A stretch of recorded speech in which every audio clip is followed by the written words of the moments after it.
Hello everybody, welcome to my YouTube channel. Today's video is going to be about body recomposition and how to build muscle and lose fat at the same time. Losing weight and losing body fat are two completely different things. If you want to lose body fat, you can still have the same weight, but your body will still be different. You will be having less body fat and more muscle. That way your body is more toned, more in shape, more, that small waist with the big hips. You incorporate this in your daily routine, you're gonna see a huge difference in your body. So it's not gonna be looking like this soft skinny look, I would say. It's gonna be more toned, more not muscular, and you're gonna get those curves in the right places. That's what I did. I will also insert the before and after pictures, and that wasn't a really long time ago. Exactly 1 year from now, I had more fat in my stomach area, more bloating, I would say. Really went back to my diet and how my nutrition was back then. Now, as you can see this picture, I've lost so much. My waist and my stomach area, and also as you can see, my legs are much more toned than before. In these pictures, I weighed the same. I was 60 kilos in the first picture and 60 kilos now. The only difference is I lost that fat, that couple pounds of fat in my body, which gave me that extra lean look, and I built more muscle mass. Didn't make a huge difference in my body weight. When I lose this body fat and build more muscle mass, the weight is not going to change as much, but the body shape and the tone of the body, it's going to change so much. If you are a beginner, you're gonna see a huge difference. However, if you're intermediate or like an experienced athlete, or you've been working out for so long now, you might take a while to see this difference. Like I did, it took me around 6 months to a year, but that complete change almost a year. See this big difference. For a beginner, you're gonna see difference faster, like in a blink of an eye, because your body is gonna start adapting to this new routine. So you're gonna see difference in around like 3 months. Once you reach your goal, your fat loss percentage, you have to maintain that. So you don't have to be in the caloric deficit anymore, you just have to maintain. So eating healthy, balancing nutrition, strength training is very important. We're gonna talk about this. Also cardio. Body recomposition is gonna work more for people who have body fat, like in areas they are trying to lose and build muscle and get more in shape. I'm not sure if it's gonna work on people who are actually skinny and want to build muscle, because that's like a complete different routine or a complete different path. Because in that, if you are skinny and you want to build muscle but you don't want to lose any body fat, you have to strength train and you have to eat in a caloric surplus. However, body recomposition means you have to lose body fat and build muscle mass at the same time by being in a caloric deficit. So it's actually the opposite of building just muscle without losing any body fat. So that's the only difference. If you're skinny and you're just trying to build muscle, this is not gonna really work for you. It's gonna be only for people who are trying to lose body fat and build muscle mass. The very first tip I have here is to be in a caloric deficit. You want to lose fat, you want to lose body weight in general. Even if you want to lose body weight, you have to be in a caloric deficit. Even if you're exercising every day, strength training, being consistent with your exercises and workout routine, if you're not fixing your diet and if you're not being in a caloric deficit, you're not going to see any changes. Caloric deficit means you have to burn more than what your body is consuming. If you're eating more than what your body is consuming, that way you're not burning anything in your body, you're not burning any calories, you're not going to be losing any body fat in that way. You have to be in a high protein diet, high protein, less carb. That's what I noticed best results. To achieve this easier, to be in a caloric deficit, if you don't want to count your macros or your calories, I do not do that anymore. I used to count my macros, but not anymore. I'm more into intuitive eating. I only count my protein intake, of course, so I know how much I hit my daily protein goal, because obviously body recomposition is all about your protein intake. To build that muscle mass and to lose that body fat, you have to be on a high protein diet. I would recommend you to count your protein, but anything else, not necessarily. And I will tell you exactly how to do that and how to reach your caloric deficit without even counting your macros. And the way you do it is intermittent fasting. You're gonna be eating at a specific time and fasting for the rest of the time period. Now for a woman, it's completely different from men. You cannot be fasting 16 hours every single day. If you are going to be doing that every single day, you're going to increase your cortisol hormones, and when that is increased, it's going to make it more hard for you to lose body fat. So you're going to be fasting at a specific time depending on your cycle. So you're going to be following your cycle and fasting according to your cycle dates. So from days 1 to 12, days of your bleeding time, you can fast literally however and how much you want. So it can go up to 16 hours, 24 hours, 36 hours, whatever that you want. 12 to 20, this is basically the period where you can fast anywhere from 12 to 15 hours, but not more than that. The last period of the cycle, which is the 21 to 28. Here, it's recommended to avoid any fasting so that it doesn't mess up your hormones. Normally, the progesterone levels peak. That's why it's recommended not to incorporate the fasting in this time. You will have to focus more on healthy fats, proteins. So anything that is basically hormone building nutrition, that's going to focus more on your hormones, your health. Also, you have to include lots of fibers like fruits, vegetables, whole grains. Of course, we cannot forget the protein. Protein is really important. It's one of the most important things that you have to focus on. All types of fish, salmon, especially salmon. You got chicken breast, steak. When you focus more on the protein, it's gonna make you less hungry throughout the day, and that's what's gonna keep you in the caloric deficit range. Intermittent fasting has worked great for me. So the way that I do this is from day 1 to day 12, which is the period time, I will be fasting 16 hours, so the regular 16-8 window. So I will start eating at 12 p.m. and then I will stop eating at 8. Next morning, 12 p.m. So that is a full 16-hour fast. You can either choose that or choose any, like from 11 to 7 or 1 to 9. 12 to 8 is perfect for me because I work in these times, and that's what I figured worked best with my schedule. You go ahead with whatever works best with your schedule and go from there. Going from 12 to 20, that is basically the after period time. I do not fast more than 15 hours. I limit it anywhere from 12 to 15. I will still keep it the same, so I will break it at 12 p.m. but I will keep eating until 11 p.m. maximum. I'm not gonna go after that. So 12 p.m. until 11 p.m. That's around 10 to 11 hours of eating window, and the rest, which is around also 12 hours to 13 hours of fasting, which is perfect. Last periods of the cycle, 21 to 28, I avoid any fasting here, but I focus more on the high nutritional foods, so more healthy fats, as we discussed, proteins, fiber. These are basically going to keep me full for longer periods of time, and it's going to help me stay in that caloric deficit. And by that time, your body will actually adapt to the caloric deficit. So you're not going to be eating as much by the end of your cycle because you already adapted, right, to the fasting area in your beginning of your cycle. So that's what I noticed. By the end of the cycle, I'm not as hungry. So focus more on the nutritional food, and that alone will give me the energy boost and all that nutritional health benefits to not make me overeat by the end of the day or throughout the day. The second part, if you do want to calculate your macros or your caloric intake, I did that at once, but it did not work out for me. If you want to try it, you can go ahead. You can literally just search up calorie calculator, and it's gonna give you the option of either losing weight, maintaining your body weight and all that. But I found intermittent fasting worked much better with me. That way I can eat anything, but at the same time I still am in the caloric deficit, and also helped with my insulin and sugar spikes throughout the day, so I'm not as hungry as before. You're not gonna be feeling as hungry as when you eat whenever you want, throughout the day. You are limiting yourself, but at the same time you are fuller for a longer time, if that makes sense. These are two options. You can choose whatever works best for you and go from there. Fuck, it's hot.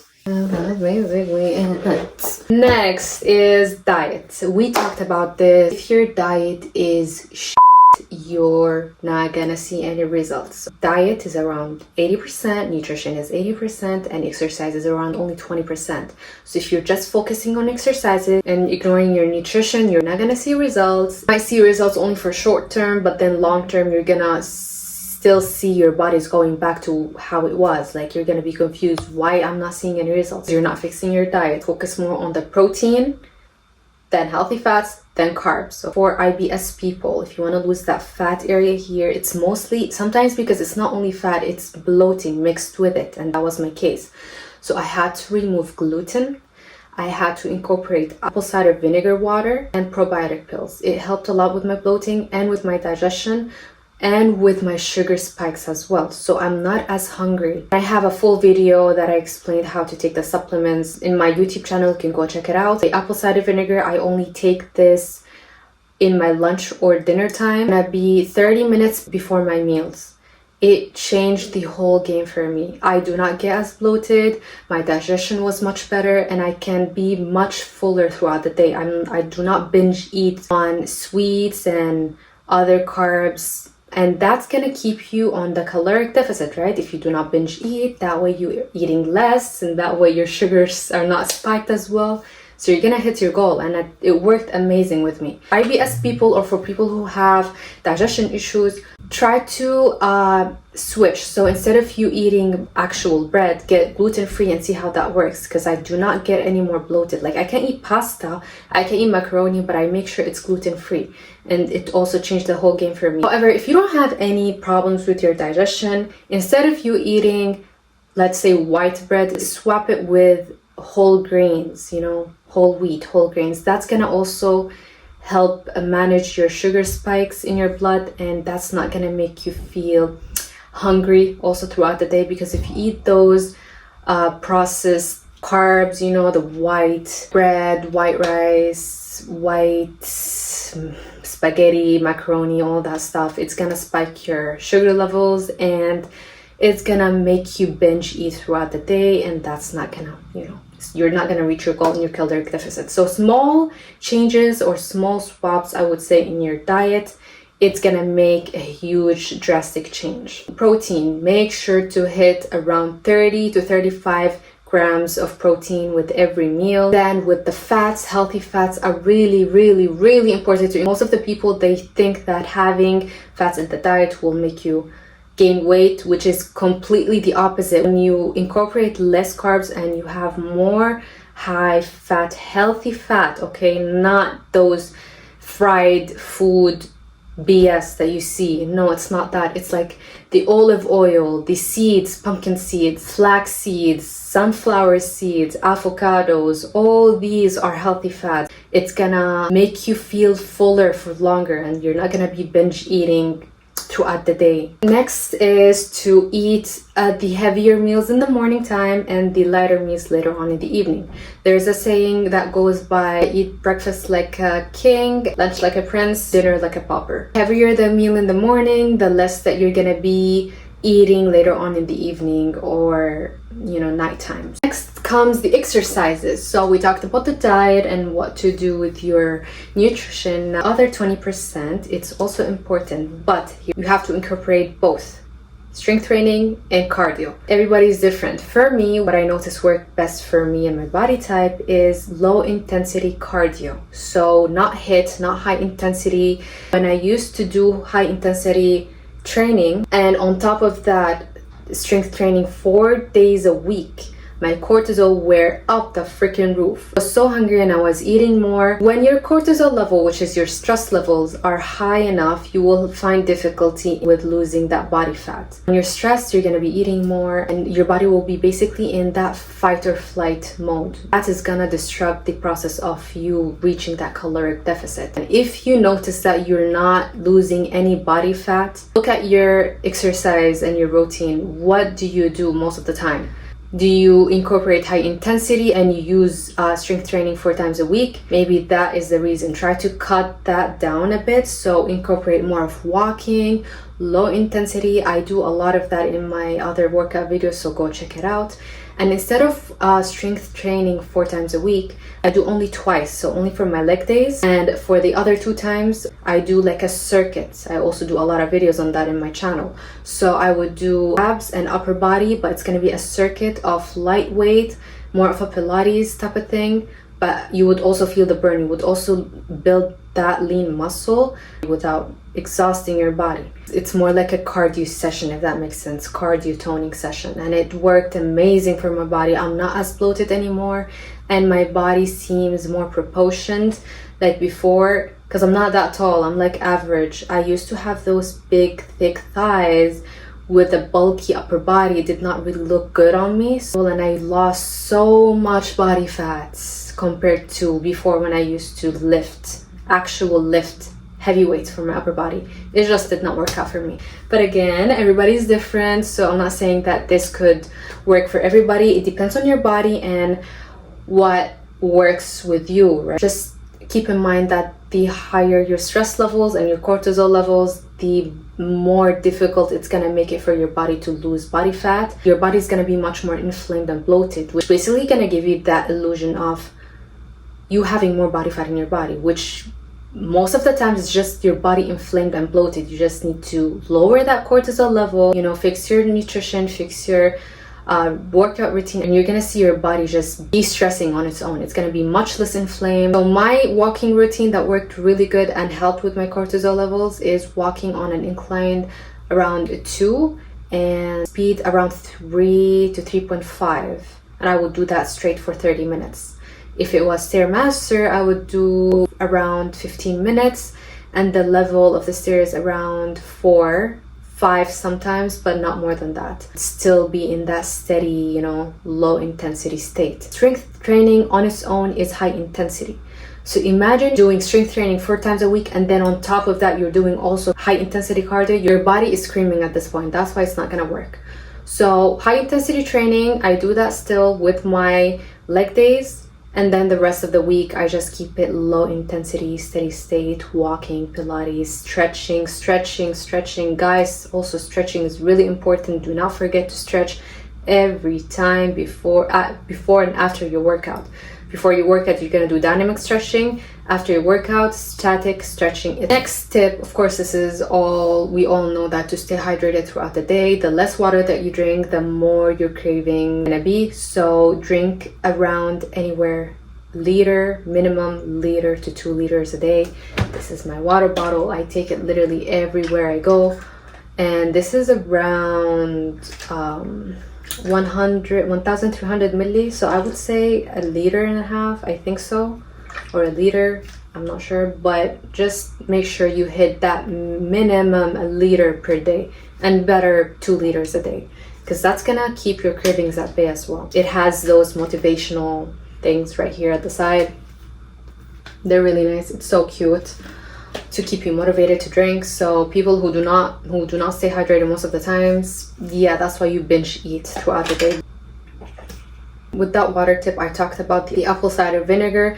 This is a miracle, you guys. You have to add this in your daily routine. Once you drink the apple cider vinegar, trust me, you're not gonna be feeling as hungry as before. The way you do it is just take 2 tablespoons and mix it with 1 glass of water. It works best before meals to help you not to overeat, you know, when you want to eat your meal, but make sure it's 30 minutes before your meals. And if you don't take any probiotics in the morning, you can take it on empty stomach, wait 30 minutes, and then go ahead and eat your breakfast. Apple cider vinegar is amazing for weight loss and amazing for your digestion. You need this in your life if you're trying to lower your caloric intake. Next tip is about cardio sessions. Try to incorporate fasted cardio sessions in your week. I usually do this once a week, at least once a week. I would take walks outside or treadmill, it doesn't really matter, but without eating anything. You just drink water and then you go walk for 30 minutes on fasted state. Trust me, this helped me so much, not only with my metabolism, but with my mood, with my digestion as well, and also with my body fat in general. Obviously, you do not do this with high intensity workouts, so like strength training and all that stuff, but if you want to do this on a fasted state, just keep it strictly to stretching, to only walking, and low intensity walks, cardio, not high intensity. Sometimes you choose walking, sometimes you're a master. So yeah, it depends on the mood. So you're basically burning fat on an empty stomach because you don't have any food or any energy in your stomach in the morning. So you're just burning that off, and therefore that is going to help tremendously with losing body fat. Next is sleep. Yes, I know this is so underrated. You do not sleep well, anywhere from 7 to 8 hours daily. That's going to incorporate with high cortisol levels. And as we talked about, high cortisol, high stress levels, that's going to play a huge role with hitting your caloric deficit. So you have to sleep at least 7 hours daily to get that rest that your body needs and to also help with your cortisol level as well. And last but not least is to find balance. Myself, I do not restrict myself from sugars and all that unhealthy stuff. I still eat these, but I balance them out. I still eat a cookie here and there.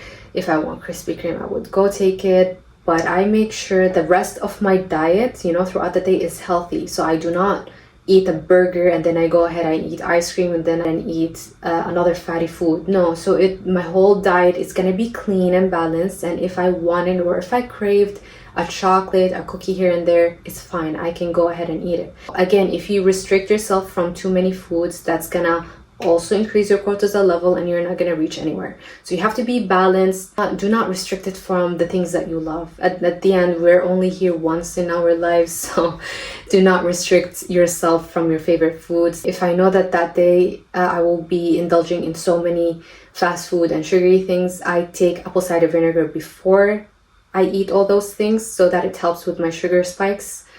And by that, I'm not gonna be indulging even more throughout the day. So yeah, eat sweets, eat whatever, but make sure the rest of your diet is balanced as well. So yeah, that's all for today's video. I really hope you enjoyed this video and found it helpful.